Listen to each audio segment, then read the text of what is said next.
आज 15 अगस्त है यानी कि इंडिपेंडेंस डे और अभी शाम हो चुकी है। गुल्ली बुल्ली और शॉन को समोसे और जलेबी खाने का मन कर रहा था, इसलिए ये शहर में समोसे और जलेबी लेने जा रहे हैं। थोड़ी देर बाद ये लोग पप्पू हलवाई की दुकान पर पहुंच जाते हैं और पप्पू हलवाई इन लोगों को आते हुए देखता है और वो बहुत खुश हो जाता है और सोचता है कि आज तो मैं अच्छे खासे समोसे जलेबी बेच लूंगा, वो भी हाई प्राइस पर। और इसकी दुकान पर अभी काफी सारे मिठाई और समोसे पड़े बचे हुए हैं, वो भी शाम के वक्त। गुल्ली बुल्ली और शॉन ये सारी मिठाइयाँ और समोसे देखकर बहुत ज्यादा खुश हो जाते हैं और उनके मुंह में पानी आने लगता है। तभी गुल्ली दुकानदार से पूछता है कि ये समोसे आखिरकार कितने के हैं, मुझे जल्दी से इसका दाम बताओ ताकि मैं इसे जल्दी से खरीद कर अपने घर पर जाकर मजे से खा सकूं। ये सुनकर दुकान वाला बोलता है कि आज इंडिपेंडेंस डे है और शाम भी हो गई है, इसलिए आज सब कुछ काफी महंगा है। ये एक समोसा 50 रुपए का है। समोसे का इतना ज्यादा रेट सुनकर शॉन को गुस्सा आ जाता है और वो कहता है कि तुम काफी ज्यादा महंगे समोसे दे रहे हो। हमारे घर के सामने वाला कल्लू हलवाई तो समोसे 10 रुपए के देता है, वो तो उसके समोसे आज जल्दी खत्म हो गए, इसलिए हम यहाँ आ गए। अगर उसके समोसे बचे होते तो हम वहीं से लेते और अब हम यहाँ आ गए हैं, लेकिन तुम समोसे का सही रेट नहीं लगा रहे हो। चुपचाप सही सही दाम बताओ वरना अच्छा नहीं होगा। ये लोग बहस कर ही रहे होते हैं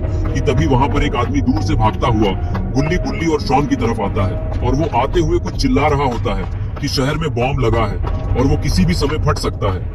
अगर जान प्यारी है तो जल्द से जल्द यहाँ से भाग जाओ वरना बॉम्ब के साथ साथ तुम लोग भी फट जाओगे। तभी गुल्ली बुल्ली और शॉन उस आदमी को भागता हुआ देखते हैं और उसकी बातें सुनकर ये लोग सोचते हैं कि ये आदमी पागल हो गया है क्या, इंडिपेंडेंस डे के दिन आखिरकार कौन बॉम्ब लगाएगा। तभी बुल्ली बोलता है कि गुल्ली और शॉन, मुझे लगता है कि ये आदमी पगला गया है या फिर हो सकता है कि किसी ने लोगों को डराने के लिए शहर में बॉम्ब होने की झूठी अफवाह फैलाई है ताकि सब लोग शहर छोड़कर भाग जाए और कोई भी इंडिपेंडेंस डे नहीं मना पाए और वो शहर पर कब्जा कर ले। लेकिन तभी एक पास वाले घर में बॉम्ब ब्लास्ट हो जाता है और वो घर पूरा मिट्टी में मिल जाता है, जिसको देखकर गुल्ली बुल्ली और शॉन एकदम हैरान हो जाते हैं और फिर उन्हें समझ आता है कि शहर में सचमुच बॉम्ब लगा हुआ है और वो आदमी सब कुछ सच बोल रहा था। तभी पीछे खड़ा पप्पू हलवाई बॉम्ब ब्लास्ट देखकर बहुत ही ज्यादा डरने लगता है और वो अपने आसपास देखने लगता है कि कहीं उसके पास भी बॉम्ब न फूट जाए। लेकिन तभी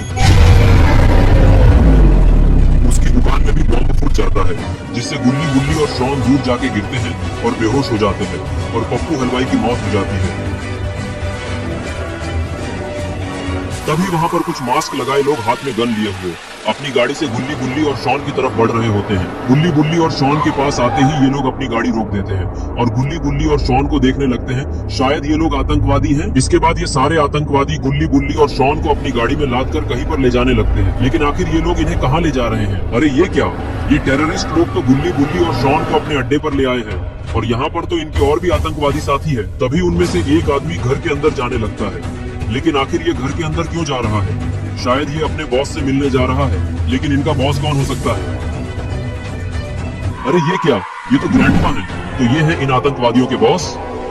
तभी वो आतंकवादी बोलता है कि बॉस, आपके कहे अनुसार हमने शहर में जगह जगह बॉम्ब फोड़ना शुरू कर दिया है, जल्द ही ये शहर हमारे कब्जे में होगा और आपने जिन 3 लोगों को लाने के लिए बोला था हमने उन्हें भी पकड़ लिया है और अब आप उनसे अपना हिसाब बराबर कर सकते हैं। ये सुनकर ग्रैंडपा बहुत खुश हो जाते हैं और वो खुशी से जोर जोर से तालियां बजाने लगते हैं और फिर वो बोलते हैं कि इस काम का तो मैं तुम्हें इनाम दूंगा, उन तीनों को लाने का, लेकिन मेरा मेन टारगेट वो तीनों नहीं है, मेरा मेन टारगेट है उन तीनों का बाबा। वो मेरे हर काम में टांग अड़ाता रहता है। अब पहले तुम लोग उन तीनों को अंदर ले आओ। और इसके बाद ग्रैंडपा के आदमी गुल्ली बुल्ली और शॉन को अंदर लाकर टांग देते हैं और फिर ग्रैंडपा चेयर से उठकर खड़े होते हैं और वो गुल्ली बुल्ली और शॉन के पास आने लगते हैं। तीनों के पास आने के बाद ग्रैंडपा बहुत जोर जोर से हंसने लगते हैं और इन लोगों को देखने लगते हैं। इसके बाद ग्रैंडपा बोलते हैं कि तुम लोगों ने मुझे बहुत परेशान किया है, हर बार आकर मेरा काम बिगाड़ा है, लेकिन अब और नहीं, आज मैं तुम लोगों को छोड़ूंगा नहीं और आज आजादी का दिन है। आज ही के दिन तुम्हारा देश आजाद हुआ था ना, इसलिए आज मैं तुम्हें इस दुनिया से ही आजादी दिलाऊंगा और फिर तुम्हें जहन्नुम नसीब होगी। और अगर तुम जहन्नुम नहीं जाना चाहते तो जल्दी से हिंदुस्तान मुर्दाबाद और पाकिस्तान जिंदाबाद बोलो। लेकिन शॉन ऐसा बोलने से मना कर देता है और वो बोलता है कि हम मर भी जाए फिर भी हम हिंदुस्तान को ऐसा नहीं बोलेंगे। और आपका पाकिस्तान जिंदाबाद है, इसे में कोई इतराज नहीं, लेकिन हमारा हिंदुस्तान जिंदाबाद था, जिंदाबाद है और जिंदाबाद रहेगा। ये सुनकर ग्रैंडपा को गुस्सा आ जाता है और वो शॉन को जोर जोर से मारते हुए बोलते हैं कि तूने पाकिस्तान के बारे में ऐसा कैसे बोला। लेकिन मार खाते हुए भी शॉन हिंदुस्तान जिंदाबाद को जोर जोर से नारे लगा रहा होता है, जिसकी वजह से ग्रैंडपा के कान में ये बात चुभने लगती है और वो पागल होने लगते हैं। और फिर वो अपने आदमियों से बोलते हैं कि इस काफिर को जहन्नुम नसीब कराओ, मार डालो इसे। ये सुनकर ग्रैंडपा के आतंकवादी शॉन के ऊपर बंदूक तान देते हैं और अब शॉन को कोई नहीं बचा सकता और फिर वो दोनों शॉन के ऊपर फायर कर देते हैं, जिसके कारण शॉन के दोनों हाथों में गोली लग जाती है और शॉन दर्द से चिल्लाने लगता है। ये देखकर ग्रैंडपा को बहुत ज्यादा खुशी होती है और वो जोर जोर से हंसने लगते हैं और कहते हैं कि देखा तुमने मुझसे जुबान लड़ाने का अंजाम। अब अगर तुम लोग भी इसकी तरह गोली नहीं खाना चाहते हो तो अभी भी वक्त है, हिंदुस्तान मुर्दाबाद बोल दो और मैं तुम्हें जाने दूंगा, वरना यहाँ से तुम कभी वापस नहीं जा पाओगे, क्योंकि ये पूरा शहर अब मेरे कब्जे में है और इस एरिया के चारों तरफ मेरे लोग लगे हुए हैं। तुम लोग अगर इस कंटेनर से निकल भी गए फिर भी जिंदा वापस नहीं जा पाओगे। तभी शॉन की रस्सियां खुल जाती हैं और वो ऊपर से नीचे गिर जाता है। इसके बाद वो उठकर खड़ा होता है और पीछे मुड़ता है और फिर वो ग्रैंडपा की तरफ आने लगता है। ग्रैंडपा शॉन को आता हुआ देखकर सोचने लगते हैं कि ये मेरी तरफ क्यों आ रहा है। तभी शॉन वहाँ से भागने लगता है। ये देखकर ग्रैंडपा को गुस्सा आ जाता है कि शॉन इनके आंखों के सामने से कैसे जा सकता है और वो अपने लोगों को शॉन को पकड़ने का ऑर्डर देते हैं।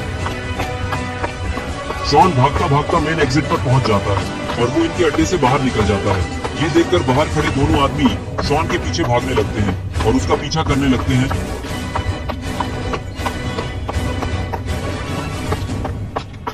और इधर दूसरी तरफ ग्रैंडपा इंडिया का झंडा निकालकर पाकिस्तान का झंडा लगा देते हैं। यहाँ शॉन भागता भागता बाबा के घर की तरफ जा रहा है और दोनों आतंकवादी भी उसके पीछे लगे हुए हैं। और बाबा इंडिपेंडेंस डे वाले दिन भी कसरत करना नहीं भूले हैं, वो अभी भी एक्सरसाइज करने में लगे हुए हैं। और शॉन इधर बाबा के घर के करीब आ चुका है और दोनों आतंकवादी भी उसके पीछे पीछे बाबा के घर के करीब आ चुके हैं। शायद उन्हें पता नहीं है कि बाबा क्या चीज है, इसलिए ये लोग बिना डरे गन लेके शॉन को दौड़ाए हुए हैं, वो भी बाबा के घर के पास। शॉन भागता हुआ बाबा के पास पहुंच जाता है। तभी बाबा एक्सरसाइज करना छोड़कर उसे देखने लगे और फिर शॉन का पैर फिसलता है और वो नीचे गिर जाता है और दोनों आतंकवादी उस पे गन तान देते हैं। ये देखकर बाबा को गुस्सा आ गया और बस फिर क्या था, बच गई दोनों की बैंड। बाबा के इस हमले से दोनों आतंकवादी का सर फट जाता है और दोनों की मौत हो जाती है। इसके बाद बाबा शॉन को देखते हैं तो शॉन बेहोश हो चुका होता है। ये देखकर बाबा शॉन का इलाज करके उसके जख्मों को ठीक करने लगते हैं। थोड़ी देर तक इलाज करने के बाद उसको होश आ जाता है और फिर बाबा शॉन को देखते हुए बोले कि तुम इतनी शाम को यहाँ पर इस हालत में क्यों आए हो और दो मास्क मैन हाथ में गन लिए हुए तुम्हारे पीछे क्यों पड़े थे, और गुल्ली गुल्ली किधर गए, वो लोग तुम्हारे साथ क्यों नहीं आए, कहीं कोई मुसीबत तो नहीं है। बाबा की बात सुनकर शॉन बाबा को सारी बात बताता है कि ग्रैंडपा ने टेररिस्ट्स को इकट्ठा करके शहर में जगह जगह बॉम्ब लगाकर शहर पर कब्जा कर लिया है और गुल्ली गुल्ली को भी पकड़ लिया है और मैं बड़ी मुश्किल से जान बचाकर यहाँ पर आया हूँ। बाबा बोले कि तुम यहाँ पर रुककर आराम करो, मैं उन्हें बचाने जाता हूँ। इतना बोलकर बाबा अपनी बाइक लेकर वहाँ से शहर की तरफ निकल जाते हैं। लेकिन बाबा को तो ग्रैंडपा का अड्डा कहाँ है इसका तो पता ही नहीं है, तो फिर बाबा वहाँ तक कैसे पहुँचेंगे। थोड़ी ही देर में बाबा शहर में पहुँच जाते हैं और वो चौराहे पर बाइक रोक देते हैं और वहाँ लगे झंडे को देखने लगते हैं। बाबा ने देखा कि यहाँ पर तो किसी ने इंडिया का झंडा निकालकर पाकिस्तान का फ्लैग लगा दिया है, ये जरूर ग्रैंडपा का काम होगा। यही सोचकर बाबा बाइक को आगे लेकर जाने लगते हैं। थोड़ा आगे आते ही बाबा ग्रैंडपा के अड्डे पर पहुंच जाते हैं और बाइक रोककर उसे देखने लग जाते हैं। फिर वो बाइक से उतरकर अंदर जाने लगते हैं। मेन एंट्रेंस पर आते ही बाबा रुक जाते हैं और सामने खड़े टेररिस्ट को देखने लगते हैं। तभी वो दोनों आतंकवादी भी पीछे मुड़ते हैं और बाबा को देख लेते हैं। एक आतंकवादी बाबा को देखकर कहता है कि कौन है तू बुढ़े, कहीं तू वही बुढ़ा तो नहीं जिसे बॉस मारना चाहते हैं, अगर तुम वही हो तो तैयार हो जाओ अपनी तेरही के लिए। इतना बोलकर दोनों बाबा पर गोली चला देते हैं, लेकिन बाबा उनकी गोली को हाथ से रोक देते हैं और उल्टा उन्हीं पर फायर कर देते हैं। और फिर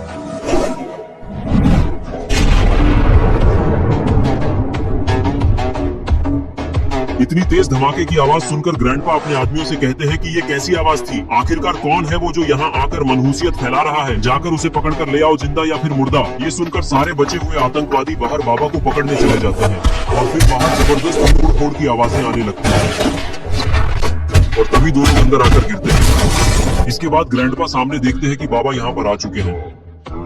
ये देखकर ग्रैंडपा बाबा से कहते हैं कि अच्छा हुआ जो खुद ही आ गए तुम, क्योंकक्योंकि अब इनके साथ साथ तू भी मरेगा। इतना बोलकर ग्रैंडपा शॉटगन निकालकर फायर करने लगते हैं, लेकिन बाबा उससे बचते हुए ग्रैंडपा को पंच मार के गिरा देते हैं और उनकी शॉटगन लेके उन्हीं पे चला देते हैं, जिससे ग्रैंडपा की वहीं पर मौत हो जाती है।